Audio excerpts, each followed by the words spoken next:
मेरे देश के वजीर आजम पंत प्रधान नरेंद्र मोदी, जो देश के पंत प्रधान है, मेरे भी पंत प्रधान है, मेरे लिए भी आदरणीय है, वो पार्लियामेंट के अंदर खड़े रहकर उन्होंने कहा था कि मैं ओबीसी का लीडर हूं। अगर इस देश का प्रधानमंत्री ही अगर अपनी जात अगर दिखाने लग गया तो फिर दूसरे लोगों को आप क्यों कैसे शिकायत कर सकते? मैं आपसे है तो मोदी जी के बारे में बात कर रहा हूं। हाँ, अगर मोदी जी ही अगर ये कह रहे हैं कि मैं ओबीसी का लीडर हूं तो आप फौरन है तो आप पंत प्रधान असद अवैसी तो साहब एक एमपी है, 2 एमपी है, आप हम देश के प्रधानमंत्री, आपके प्रधानमंत्री नहीं है वो? क्या एक जाति के प्रधान है?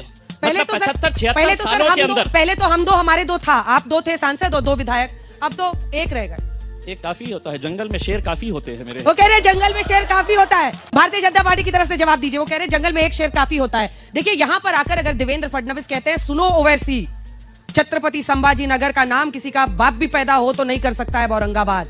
हम वोट जिहाद का जवाब धर्म युद्ध से देंगे। इसका क्या अर्थ है? ये सही बात किया है, क्योंकि जो स्वर्गीय बाला साहब ठाकरे जी ने कहा था कि इस औरंगाबाद का नाम संभाजी नगर हम रखेंगे, तो वो काम देवेंद्र जी फडणवीस उन्होंने मुख्यमंत्री रहते समय करके बताया, और ये आस्था है संभाजी नगर वालों की, और उन्होंने जो महाराष्ट्र को चाहिए था वो उन्होंने करके बताया। आप पूछेंगे?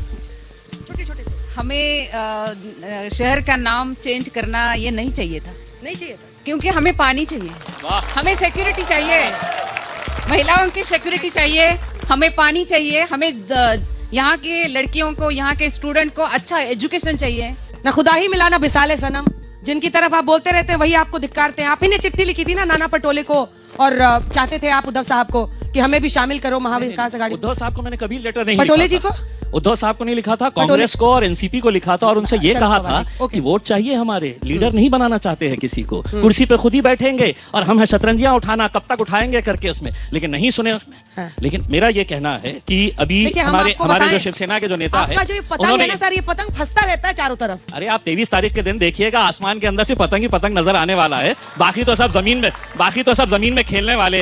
बात करने दो, तुम भी पानी पे नहीं बात कर रहे यार, उनको पानी की बात चल रही है, तुमने पानी के बात ये कर दिए उनकी।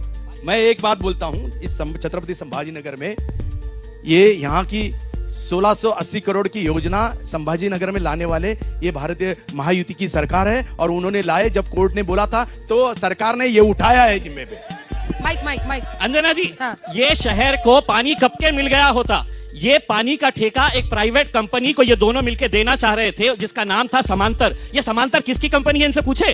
भारतीय जनता पार्टी के राज्यसभा के एमपी सुभाष चंद्र गोयल की कंपनी थी, जो हमारे शहर का पानी का ठेका ये दोनों 20 साल के लिए दे रहे थे, क्योंकि 20 साल इनको है तो मलाई मिलने वाली थी। मेरा सवाल बीजेपी वालों से है, क्या चुनाव जीतने के लिए नफरत की राजनीति कितनी सही है? बटोंगे तो कटोंगे वाली राजनीति कितनी % सही है? इस देश को बटोंगे तो कटोंगे वाली नहीं, बल्कि पढ़ोंगे तो आगे बढ़ोंगे वाली राजनीति की जरूरत है। इस देश को साथ चलोगे तो आगे बढ़ोगे वाली राजनीति की जरूरत है। जब भी चुनाव आता है, हिंदू मुस्लिम, हरा भगवा, औरंगजेब, संभाजी महाराज, इन जैसे मुद्दों में डालकर पब्लिक को पागल बेवकूफ बनाने का काम किया जाता है। किसी ने कहा था कि दिवाली में अली है और राम रमजान में, दिवाली में अली है और राम रमजान में सबका मालिक है कि जान में, तो फिर इंडियन पॉलिटिक्स में जातिवाद कास्टिज्म क्यों?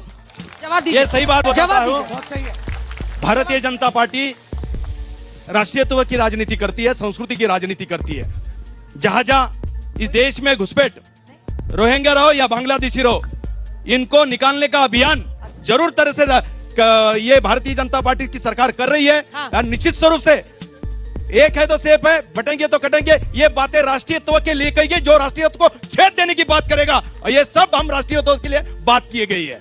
अरे वो नफरत की राजनीति के बारे में बोल रहा है, ये रोहिंग्या पे पहुंच जाते हैं, पाकिस्तान पहुंच जाते हैं, बांग्लादेश पहुंच जाते हैं, नफरत की राजनीति बोल रहा है वो बच्चा, सुनिए उससे और कुछ सीखिए। मेरा सवाल वालों को है, जब आदर्श बैंक घोटाला हुआ था छत्रपति संभाजी नगर में 200 करोड़ का, सब यहाँ हिंदू है, कोई राष्ट्रवादी वाले, कोई कांग्रेस वाले, बीजेपी वाले, सिंडिकेट वाले, एमआई वाले, खाली सिर्फ इम्तियाज जलील साहब ने वो पूरा मैटर सॉल्व किया वाला है। इंडिया का पहला मैटर है आज के रिकॉर्ड में बैंक का, कि जिन्होंने इतना फास्ट उसका निकाल लगा के लोगों को पैसे देने का काम किया है। मैं हिंदू, मेरे गले में दुपट्टा है भगवा, लेकिन जो सही है वो सही कहना चाहिए, चाहे बीजेपी हो, शिवसेना हो, कोई भी हो। लाड़की बहन योजना है, तो पहले ऐसा होता था कि टेबल के नीचे से रिश्वत देकर फिर वोट्स खरीदते थे। अभी ऐसा है कि खुल्लम खुल्ला ऊपर से हमारे पैसों में से हमको ये देकर हमसे वोट खरीदे। और जब यही लाड़की बहन रास्तों पर निकलती है, तो व्हाट अबाउट आवर सेफ्टीज? तो आप तो हमें खुल्ला भारतीय जनता पार्टी क्या बढ़िया था गुरु।